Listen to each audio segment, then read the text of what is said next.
Hello friends, welcome to GK mind game. ಪ್ರಶ್ನೆಗಳ ಸಂಪೂರ್ಣ ಮಾಹಿತಿಗಾಗಿ ವಿಡಿಯೋನ ಎಲ್ಲೂ ಸ್ಕಿಪ್ ಮಾಡದೆ ಕಂಪ್ಲೀಟಾಗಿ ನೋಡಿ. ಇವತ್ತಿನ ಪ್ರಶ್ನೆಗಳಲ್ಲಿ ಮೊದಲನೇ ಪ್ರಶ್ನೆ, ಬೆಳಗ್ಗಿನ ಸಮಯದಲ್ಲಿ ತಿಳಿಯದೆ ನಾವು ಮಾಡುವ ಯಾವ ಕೆಲಸ ಕಿಡ್ನಿಗಳಲ್ಲಿ ಸಮಸ್ಯೆಯನ್ನು ತರುತ್ತದೆ? ಆಪ್ಷನ್ಸ್ ಎ, ಟೀ ಕಾಫಿ ಸೇವನೆ, ಬಿ, ನೀರು ಕುಡಿಯದಿರುವುದು, ಸಿ, ತಿಂಡಿ ತಿನ್ನದಿರುವುದು, ಡಿ, ಮೇಲಿನ ಎಲ್ಲವೂ.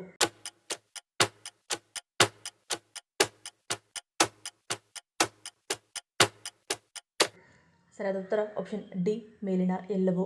ಖಾಲಿ ಹೊಟ್ಟೆಯಲ್ಲಿ ಹೆಚ್ಚು ಚಹಾ ಅಥವಾ ಕಾಫಿ ಕುಡಿಯುವುದರಿಂದ ನಿರ್ಜಲೀಕರಣ ಉಂಟಾಗುತ್ತದೆ. ಕೆಫೀನ್ ಒಂದು ಮೂತ್ರವರ್ಧಕವಾಗಿದ್ದು ಇದು ದೇಹದಿಂದ ನೀರನ್ನು ತೆಗೆದುಹಾಕುತ್ತದೆ. ಇದು ಮೂತ್ರಪಿಂಡಗಳು ಹೆಚ್ಚು ಕೆಲಸ ಮಾಡುತ್ತದೆ ಮತ್ತು ನಿರ್ಜಲೀಕರಣಕ್ಕೆ ಕಾರಣವಾಗಬಹುದು. ಬೆಳಗ್ಗೆ ಎದ್ದ ತಕ್ಷಣ ನೀರು ಕುಡಿಯದಿರುವುದು ದೇಹದಲ್ಲಿ ನಿರ್ಜಲೀಕರಣಕ್ಕೆ ಕಾರಣವಾಗುತ್ತದೆ. ಇದು ರಕ್ತವನ್ನು ದಪ್ಪವಾಗಿಸುತ್ತದೆ ಮತ್ತು ಮೂತ್ರಪಿಂಡಗಳು ಅದನ್ನು ಫಿಲ್ಟರ್ ಮಾಡಲು ಹೆಚ್ಚುವರಿ ಕೆಲಸ ಮಾಡಬೇಕಾಗುತ್ತದೆ. ಇದು ದೀರ್ಘಕಾಲದವರೆಗೆ ಸಂಭವಿಸಿದ್ದಲ್ಲಿ ಮೂತ್ರಪಿಂಡಗಳು ಒತ್ತಡದಲ್ಲಿರುತ್ತವೆ ಮತ್ತು ಅವುಗಳ ಕೆಲಸದ ಸಾಮರ್ಥ್ಯ ಕಡಿಮೆಯಾಗಲು ಪ್ರಾರಂಭಿಸುತ್ತದೆ. ಇನ್ನು ಬೆಳಗ್ಗಿನ ಉಪಹಾರ ತಿನ್ನದಿರುವುದು ಅಥವಾ ಸರಿಯಾದ ಪ್ರಮಾಣದಲ್ಲಿ ಪ್ರೋಟೀನ್ ಮತ್ತು ಫೈಬರ್ ಅಂಶ ಹೆಚ್ಚಿರುವ ಆಹಾರ ಪದಾರ್ಥಗಳನ್ನು ಸೇವಿಸದಿರುವುದು ಮೂತ್ರಪಿಂಡಗಳಿಗೆ ಒಳ್ಳೆಯದಲ್ಲ ಮತ್ತು ದೇಹದಲ್ಲಿ ವಿಷಕಾರಿ ವಸ್ತುಗಳು ಸಂಗ್ರಹವಾಗಲು ಪ್ರಾರಂಭಿಸುತ್ತವೆ. ಎರಡನೇ ಪ್ರಶ್ನೆ, ಮಧುಮೇಹ ಇರುವವರನ್ನು ಕಾಡುವ ನಿಶಕ್ತಿ ಸಮಸ್ಯೆಗೆ ಯಾವುದು ಉತ್ತಮ ಪರಿಹಾರವಾಗಿದೆ? ಆಪ್ಷನ್ಸ್ ಎ, ಎಳ್ಳು, ಬಿ, ಮೀನು, ಸಿ, ಡ್ರೈ ಫ್ರೂಟ್ಸ್, ಡಿ, ಮೇಲಿನ ಎಲ್ಲವೂ.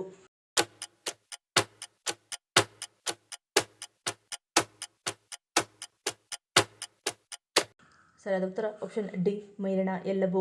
ಪ್ರೋಟೀನ್ ಭರಿತ ಆಹಾರ ಪದಾರ್ಥಗಳನ್ನು ಸೇರಿಸಿಕೊಳ್ಳುವುದು, ಉದಾಹರಣೆಗೆ ಪನ್ನೀರ್, ಮೊಟ್ಟೆ, ಮೀನು, ಬೇಳೆ ಮತ್ತು ಸೋಯಾ ಮುಂತಾದ ಸೂಪರ್ ಫುಡ್ಗಳನ್ನು ಮಧುಮೇಹ ಇರುವವರು ತಮ್ಮ ದೈನಂದಿನ ಆಹಾರ ಪದ್ಧತಿಯಲ್ಲಿ ಸೇರಿಸಿಕೊಳ್ಳಬೇಕು. ಮಧುಮೇಹ ರೋಗಿಗಳು ಪೋಷಕಾಂಶಗಳಿಂದ ಕೂಡಿದ ಒಣ ಹಣ್ಣುಗಳನ್ನು ಸೇವಿಸುವ ಮೂಲಕ ತಮ್ಮ ದೇಹದ ಶಕ್ತಿಯ ಮಟ್ಟವನ್ನು ಹೆಚ್ಚಿನ ಪ್ರಮಾಣದಲ್ಲಿ ಹೆಚ್ಚಿಸಬಹುದು.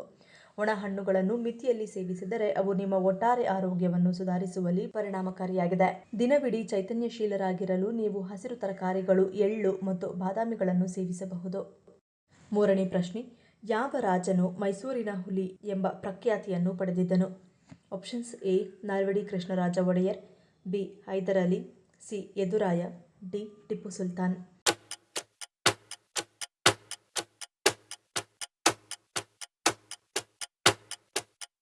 ಸರಿಯಾದ ಉತ್ತರ ಆಪ್ಷನ್ ಡಿ, ಟಿಪ್ಪು ಸುಲ್ತಾನ್. ಭಾರತದ ಇತಿಹಾಸವು ದೇಶದಲ್ಲಿ ತಮ್ಮ ಛಾಪು ಮೂಡಿಸಿದ ಬಲಿಷ್ಠ, ಧೈರ್ಯಶಾಲಿ ನಾಯಕರ ಉದಾಹರಣೆಗಳಿಂದ ತುಂಬಿದೆ. ಅವರಲ್ಲಿ ಒಬ್ಬ ರಾಜ ಬ್ರಿಟಿಷ್ ಸಾಮ್ರಾಜ್ಯದ ವಿರುದ್ಧ ತನ್ನ ಅಚಲ ಶೌರ್ಯ ಮತ್ತು ನಿರ್ಭಯತೆಯಿಂದ ಖ್ಯಾತಿ ಪಡೆದನು.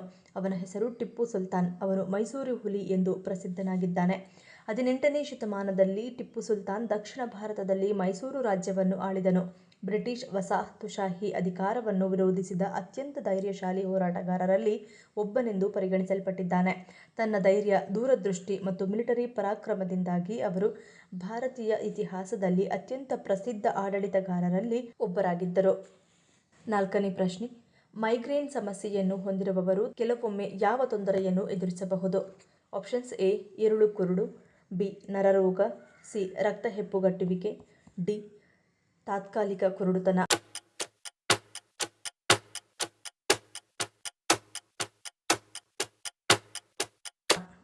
ಸರಿಯಾದ ಉತ್ತರ ಆಪ್ಷನ್ ಡಿ, ತಾತ್ಕಾಲಿಕ ಕುರುಡುತನ. ಮೈಗ್ರೇನ್ ಸಮಯದಲ್ಲಿ ತಾತ್ಕಾಲಿಕ ಕುರುಡುತನವು ರೆಟಿನಲ್ ಮೈಗ್ರೇನ್ನ ಲಕ್ಷಣವಾಗಿದೆ. ಇದು ಅಪರೂಪದ ಮೈಗ್ರೇನ್ ಅಟ್ಯಾಕ್ ಆಗಿದ್ದು ಇದು ಒಂದು ಕಣ್ಣಿನಲ್ಲಿ ಸಂಪೂರ್ಣ ಅಥವಾ ಭಾಗಶಃ ದೃಷ್ಟಿ ನಷ್ಟದಂತಹ ದೃಷ್ಟಿ ಅಡಚಣೆಗಳನ್ನು ಉಂಟುಮಾಡುತ್ತದೆ. ಇದು ಸಾಮಾನ್ಯವಾಗಿ 10 ರಿಂದ 30 ನಿಮಿಷಗಳವರೆಗೆ ಇರುತ್ತದೆ, ಆದರೆ ಕೆಲವೊಮ್ಮೆ ಹೆಚ್ಚು ಕಾಲ ಇರಬಹುದು. ಇಂತಹ ಸಮಯದಲ್ಲಿ ಕತ್ತಲೆಯಾದ, ಶಾಂತವಾದ ಕೋಣೆಯಲ್ಲಿ ಮಲಗಲು ಪ್ರಯತ್ನಿಸಿ. ನಿರ್ಜಲೀಕರಣವನ್ನು ತಪ್ಪಿಸಲು ಸಾಕಷ್ಟು ನೀರು ಕುಡಿಯಿರಿ. ಒತ್ತಡ, ಬಲವಾದ ವಾಸನೆಗಳು, ಪ್ರಕಾಶಮಾನವಾದ ಬೆಳಕುಗಳು, ಆಲ್ಕೋಹಾಲ್ ಮತ್ತು ಕೆಫೀನ್ನಂತಹ ಸಂಭಾವ್ಯ ಪ್ರಚೋದಕಗಳನ್ನು ತಪ್ಪಿಸುವುದು ಉತ್ತಮ. ಐದನೇ ಪ್ರಶ್ನೆ, ಹೃದಯದ ಸಮಸ್ಯೆ ಇರುವವರು ಯಾವ ಬದಿಯಲ್ಲಿ ಮಲಗುವುದು ಉತ್ತಮ? ಆಪ್ಷನ್ಸ್ ಎ, ಬೆನ್ನಿನ ಮೇಲೆ, ಬಿ, ಬಲಬದಿ, ಸಿ, ಎಡಬದಿ, ಡಿ, ಹೊಟ್ಟೆಯ ಮೇಲೆ.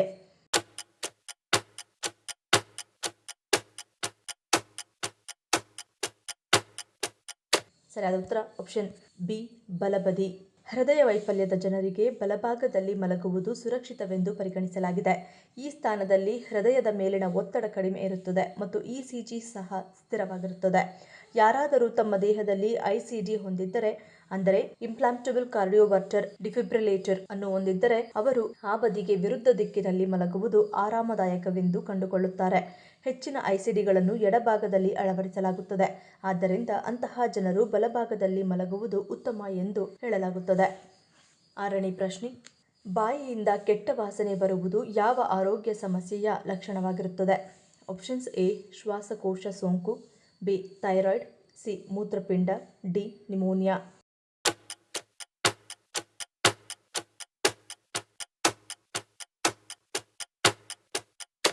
ಸರಿಯಾದ ಉತ್ತರ ಆಪ್ಷನ್ ಸಿ ಮೂತ್ರಪಿಂಡ.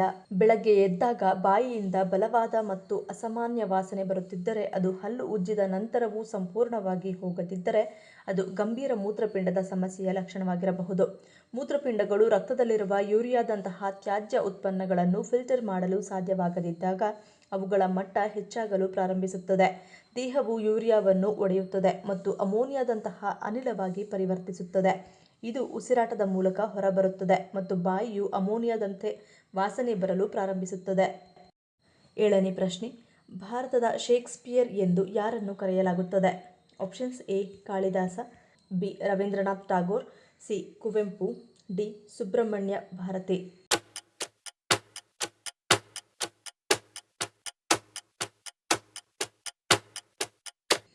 ಸರಿಯಾದ ಉತ್ತರ ಆಪ್ಷನ್ ಎ ಕಾಳಿದಾಸ.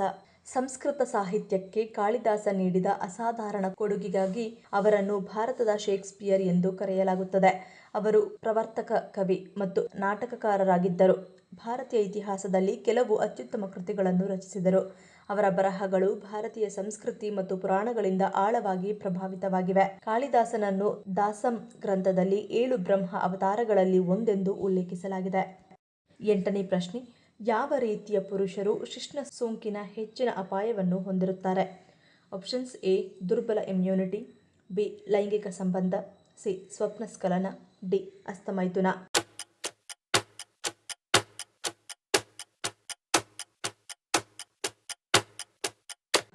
ಸರಿಯಾದ ಉತ್ತರ ಆಪ್ಷನ್ ಎ ಮತ್ತು ಬಿ. ದುರ್ಬಲ ರೋಗನಿರೋಧಕ ಶಕ್ತಿ ಹೊಂದಿರುವ ಜನರು ಶಿಶ್ನ ಸೋಂಕಿನ ಅಪಾಯವನ್ನು ಹೊಂದಿರುತ್ತಾರೆ. HIV ಅಥವಾ STDಗಳಿಂದ ಬಳಲುತ್ತಿರುವ ಜನರು ತಮ್ಮ ಆಂತರಿಕ ನೈರ್ಮಲ್ಯವನ್ನು ನೋಡಿಕೊಳ್ಳಬೇಕು. ಇದರಿಂದ ಶಿಶ್ನ ಸೋಂಕನ್ನು ತಪ್ಪಿಸಬಹುದು. ಸುರಕ್ಷಿತ ಲೈಂಗಿಕ ಸಂಬಂಧ ಹೊಂದಿರದ ಪುರುಷರಲ್ಲಿಯೂ ಶಿಶ್ನ ಸೋಂಕು ಸಂಭವಿಸಬಹುದು. ಈಸ್ಟ್ ಸೋಂಕಿನಿಂದ ಸೋಂಕಿತ ಸಂಗಾತಿಯೊಂದಿಗೆ ಲೈಂಗಿಕ ಸಂಬಂಧ ಹೊಂದಿರುವ ಮತ್ತು ಕಾಂಡೋಮ್ಗಳನ್ನು ಬಳಸದ ಜನರಿಗೆ ಶಿಶ್ನ ಸೋಂಕಿನ ಅಪಾಯವು ಇರುತ್ತದೆ. ತಜ್ಞರು ಯಾವಾಗಲೂ ಲೈಂಗಿಕತೆಗಾಗಿ ಕಾಂಡೋಮ್ಗಳನ್ನು ಬಳಸಬೇಕೆಂದು ಶಿಫಾರಸು ಮಾಡುತ್ತಾರೆ. ಇದು ಸೋಂಕಿನಿಂದ ರಕ್ಷಿಸುವುದಲ್ಲದೆ ಅನಗತ್ಯ ಗರ್ಭಧಾರಣೆಯನ್ನು ತಡೆಗಟ್ಟುವಲ್ಲಿ ಪ್ರಮುಖ ಪಾತ್ರ ವಹಿಸುತ್ತದೆ. 9ನೇ ಪ್ರಶ್ನೆ, ಭಾರತೀಯ ಭಾಷೆಗಳ ತಾಯಿ ಎಂದು ಯಾವ ಭಾಷೆಯನ್ನು ಕರೆಯಲಾಗುತ್ತದೆ? Options A Hindi, B Tamil, C Sanskrit, D Kannada.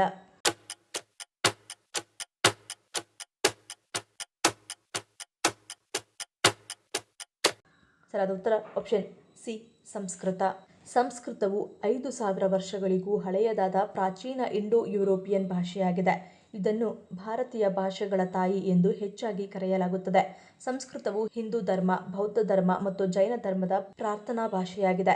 ಇಂದು ಇದನ್ನು ಯಾವುದೇ ಆಡುಮಾತಿನ ಅರ್ಥದಲ್ಲಿ ಬಳಸದಿದ್ದರೂ ಇದು ಇನ್ನೂ ಅನೇಕ ಆಚರಣೆಗಳು, ಸಮಾರಂಭಗಳು, ಶೈಕ್ಷಣಿಕ ಅಧ್ಯಯನಗಳು ಮತ್ತು ಆಧ್ಯಾತ್ಮಿಕ ಆಚರಣೆಗಳಲ್ಲಿ ಕಂಡುಬರುತ್ತದೆ. ಹಿಂದಿ, ಮರಾಠಿ ಮತ್ತು ಬಂಗಾಳಿ ಸೇರಿದಂತೆ ಭಾರತೀಯ ಭಾಷೆಯ ಎಲ್ಲಾ ಪ್ರಕಾರಗಳ ಮೇಲೆ ಸಂಸ್ಕೃತವು ಭಾರೀ ಪ್ರಭಾವ ಬೀರುತ್ತದೆ. ಈ ಪ್ರಶ್ನೆಗಳಲ್ಲಿ ನೀವು ಎಷ್ಟು ಪ್ರಶ್ನೆಗಳಿಗೆ ಸರಿ ಉತ್ತರವನ್ನು ಕೊಟ್ಟರಿ ಅನ್ನೋದನ್ನು ಕಮೆಂಟ್ ಮಾಡಿ ತಿಳಿಸಿ. ಈ ವಿಡಿಯೋ ನಿಮಗೆ ಇಷ್ಟ ಆಗಿದ್ರೆ ಮರಿದೇ ಲೈಕ್ ಮಾಡಿ, ಶೇರ್ ಮಾಡಿ, ಸಬ್ಸ್ಕ್ರೈಬ್ ಮಾಡಿ. ನನ್ನ ಚಾನಲ್ನ ಇನ್ನೂ ಸಬ್ಸ್ಕ್ರೈಬ್ ಮಾಡಿದೆ ಹಾಗೆ ವಿಡಿಯೋಸ್ ನೋಡ್ತಿದ್ರೆ ಪ್ಲೀಸ್ ಸಬ್ಸ್ಕ್ರೈಬ್ ಮಾಡಿ, ಸಪೋರ್ಟ್ ಮಾಡಿ. ಮತ್ತೊಂದು ಇಂಟ್ರೆಸ್ಟಿಂಗ್ ವಿಡಿಯೋದೊಂದಿಗೆ ಸಿಗ್ತೀನಿ. Until love you all, take care.